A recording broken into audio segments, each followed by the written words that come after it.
नमस्कार। आज हामी प्रजातन्त्र दिवस मनाइरहेका छौँ। नमो सभाव्य सभापतिभ्यास छ र प्रविधिको माध्यमबाट देश र विदेशका विभिन्न स्थानबाट निहालिराख्नुभएका सम्पूर्ण सहृदयजनहरूलाई हार्दिक नमस्कार। आज हामी प्रजातन्त्र दिवस मनाइरहेका छौँ। नेपालीहरूका लागि यो खास महत्त्वको दिन छ, किनभने 2007 सालमा निरङ्कुश जहानिया राणा शासनका विरुद्ध सङ्घर्ष गरेर स्थापना गरिएको जो प्रजातन्त्र थियो, यो प्रजातन्त्र जुन उद्देश्य र जुन लक्ष्यका लागि यो केन्द्रित हुनुपर्दथ्यो र यो प्रजातन्त्र प्राप्ति कहाँ र कुन बिन्दुमा गएर यो विचलित भयो र जुन लक्ष्य र जुन उद्देश्यका साथ यो सङ्घर्ष गरिएको थियो, प्रजातन्त्र स्थापना गरिएको थियो, प्रजातन्त्र स्थापना पछि हामी हिँड्दै गरेको बाटो, हामीले सङ्कल्प गरेको जो जय नेपाल अथवा नेपालको केन्द्रीयता स्थापना गर्ने, नेपाललाई साँच्चै सार्वभौम तुल्याउने र जहानिया निरङ्कुश शासनको अन्त्य गरेर खुल्ला समाज र नेपाली भनेर संसारमा गौरव गर्ने जो स्थिति हामीले बनाउनु पर्दथ्यो, त्यो स्थितिबाट हामी कहाँ विचलित भयौँ? जब हामी 7 सालभन्दा पछाडि फर्कन्छौँ, जब 7 सालभन्दा हामी पछाडि आउँछौँ, तब एक पछि अर्को राजनीतिक घटनामा वैदेशिक हस्तक्षेपहरू झन् संस्थागत हुँदै गएको हामी पाउँछौँ। र 2007 सालकै पृष्ठभूमिलाई पनि हामीले निहाल्ने हो भने 2007 सालको जो क्रान्ति छ, जहानिया निरङ्कुश शासनका विरुद्ध गरिएको जो क्रान्ति छ, त्यो क्रान्तिमा जुन राजनीतिक दलहरूले योगदान पुर्याएका छन्, ती राजनीतिक दलहरूले पुर्याएको सकारात्मक योगदानलाई हामी चाहिँ सम्मान गर्नुपर्दछ। तर ती राजनीतिक दलहरूले जुन उद्देश्यका साथ नेपालमा क्रान्ति गरिरहेका थिए, त्यो क्रान्तिमा साथ सहयोग पुर्याइरहेका जति पनि विदेशी विधर्मी शक्ति केन्द्रहरू थिए,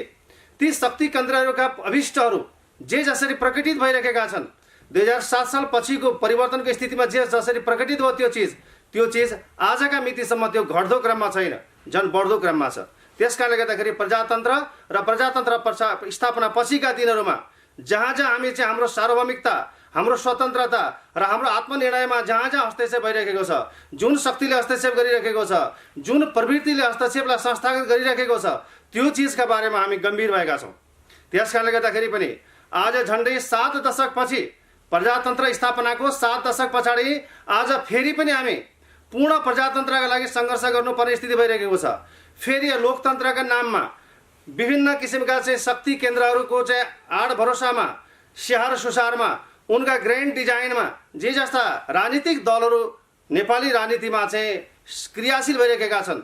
सत्तावृत्तमा छन्, सत्तामा केन्द्रित भएका छन् र सत्तामा निर्णयकारी भूमिकामा रहेका छन्, यी राजनीतिक दलहरूको अन्तर्यमा हामीले हेर्ने भने करिब उनीहरूको अन्तर्य एउटै छ। झन्डा र ब्यानर फरक होला नि यिनका, तर यिनका वैचारिक दृष्टिकोण, वैचारिक सिद्धान्त र वैचारिक मार्गनिर्देशन सबै एउटै छ। त्यसकारणले गर्दाखेरि पनि 2007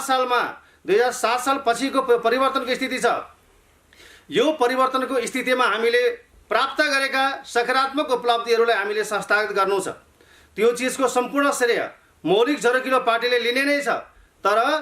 जुन पर्दा पछाडिका खेलहरू भएका छन्, 7 सालको क्रान्ति होस्, 2017 सालको राजनीतिक परिवर्तन होस्, 2036 सालको चाहिँ सङ्घर्ष होस्, जसले चाहिँ जनमत सङ्ग्रहलाई चाहिँ राष्ट्रिय बहसको रूपमा बनायो र 2037 साल वैशाख 20 गते जनमत सङ्ग्रह जो गर्नुपर्ने स्थिति बन्यो र 2046 सालको आन्दोलन नै किन नहोस्, 2058 सालको जो निरङ्कुश कदम नै किन नहोस् र 2062-63 सालको जनआन्दोलनलाई हामीले हृदयङ्गम गर्ने हो भने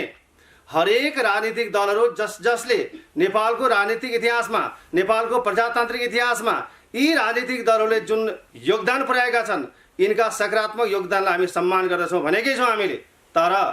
यी राजनीतिक पार्टीहरूको पृष्ठभूमिमा जे जस्ता चलखेल भएका छन्, यी राजनीतिक दलहरू जसले विदेशी विधर्मी प्रतिमानहरूलाई नेपालमा संस्थागत गर्नका लागि जे जस्तो रणनीतिक भूमिकामा यिनीहरू उभिएका छन्, एउटा कर्ताको रूपमा मात्रै रहेका छन्, जसलाई चलाउने, जसलाई डिजाइन गर्ने, जसलाई मार्गनिर्देशन गर्ने अनि जसलाई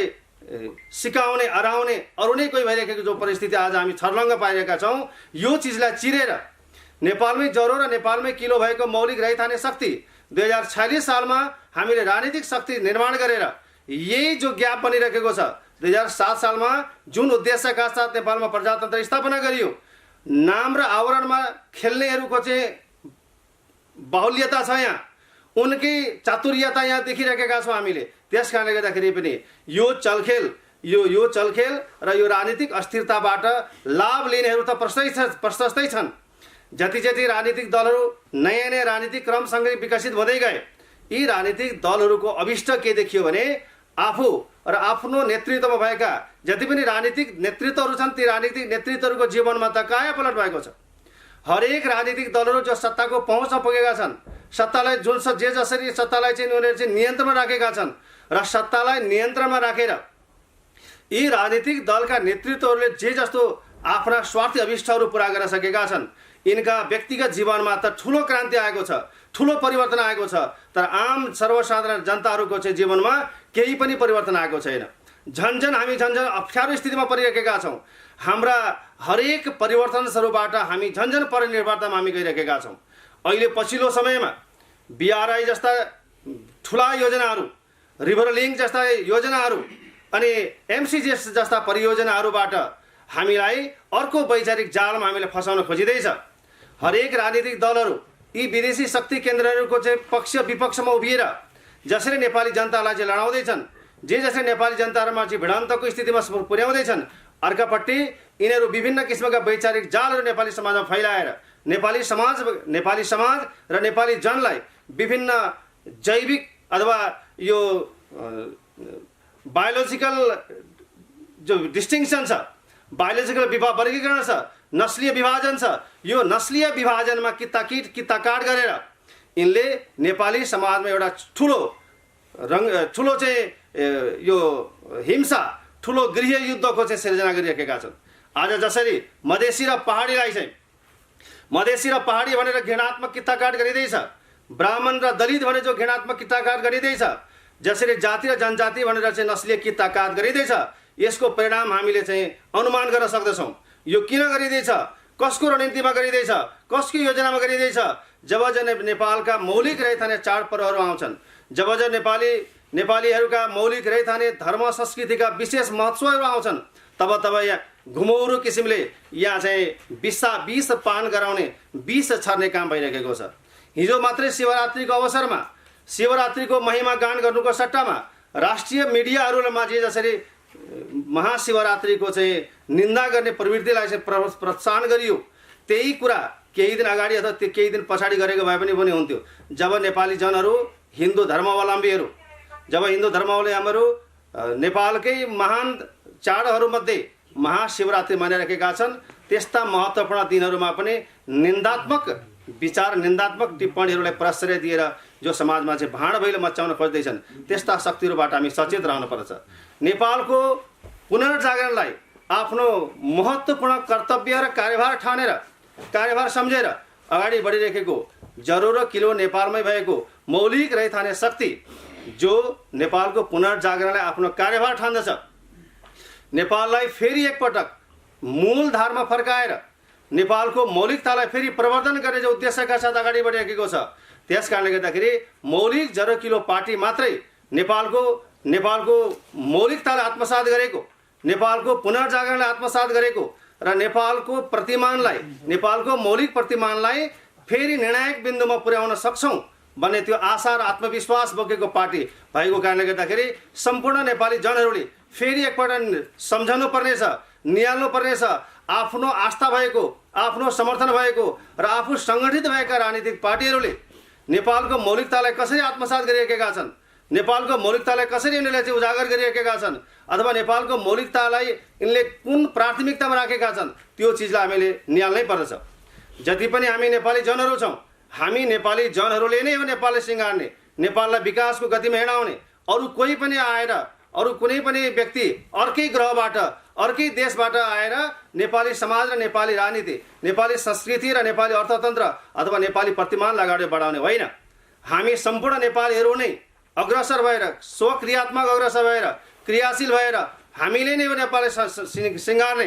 हामीले नै हो नेपाललाई बनाउने। त्यस कारणले गर्दाखेरि अब कुनै पनि किसिमको वैचारिक जालमा नपरौँ,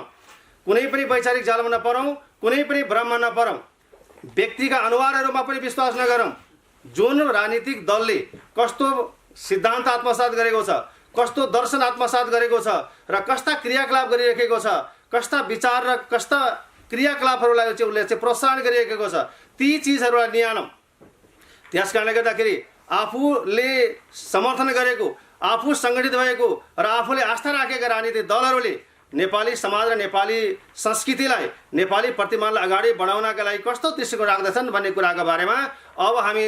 समालोचनात्मक बन्नै पर्दछ। त्यस कारणले गर्दाखेरि आशा र भरोसा र आश र त्रासमा अल्झिएर त्यसमै हामी चाहिँ रमलिएर त्यसको भ्रम जालमा परेर हामी खुम्चिएर अथवा सीमान्तरित भएर अथवा प्रतिरक्षात्मक भएर बस्ने होइन, स्वक्रियात्मक अग्रसर भएर नेपाली समाजका विद्यमान समस्याहरूलाई हामीले नै सम्हाल्न सक्छौँ, हामीले नै समाधान गर्न सक्छौँ भने यो आशा र आत्मविश्वास लिएर अगाडि बढ्नु भन्ने चाहिँ म आह्वान गर्दै आज प्रजातन्त्र दिवस झन्डै 7 दशकको समय पुरा गर्दै गर्दाखेरि आज हामी जुन उद्देश्यका साथ, जुन लक्ष्यका साथ हामी प्रजातन्त्र स्थापना गर्दाखेरि खुसियाली बनिरहेका थियौँ, आज हामी आम सर्वसाधारण नेपाली जनताको जनजीवनमा के परिरहेको छ, के बितिरहेको छ र कसरी हामीले चाहिँ आज 7 दशक 70 वर्षभन्दा पछाडिसम्म आइसक्दाखेरि पनि आजसम्म हामीले प्रजातन्त्र स्थापनाको जो उद्देश्य हामीले प्राप्त गर्न सकिरहेका छैनौँ। जन नेपाली समाज चाहिँ समस्याको चाहिँ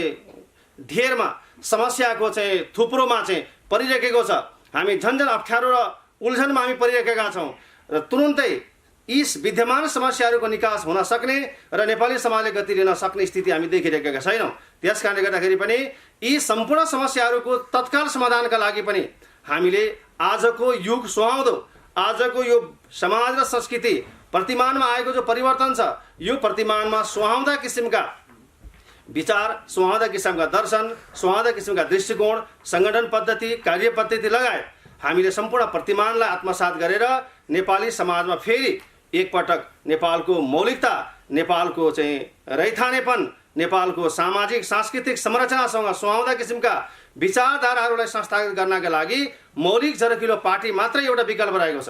त्यस कारणले गर्दाखेरि पनि आम सर्वसाधारण नेपाली जनहरूलाई आफ्नो जरो र किलो खोज्ने योभन्दा सुवर्ण अवसर हामीलाई प्राप्त हुँदैन। त्यस कारणले गर्दाखेरि पनि हरेक समस्या, जब नेपाली समाजमा समस्या छन्, संसारका जुनसुकै समाजमा समस्या छन् भने समस्या छन् भनेर हामीले चाहिँ अनुभूति गर्दछौँ, ती समस्याहरूलाई हामीले आत्मसात गर्छौँ भने समस्या सँगसँगै समाधान पनि रहेका छन्। त्यस कारणले गर्दाखेरि अब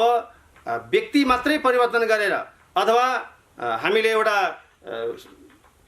संरचना मात्रै परिवर्तन गरेर भन्दा पनि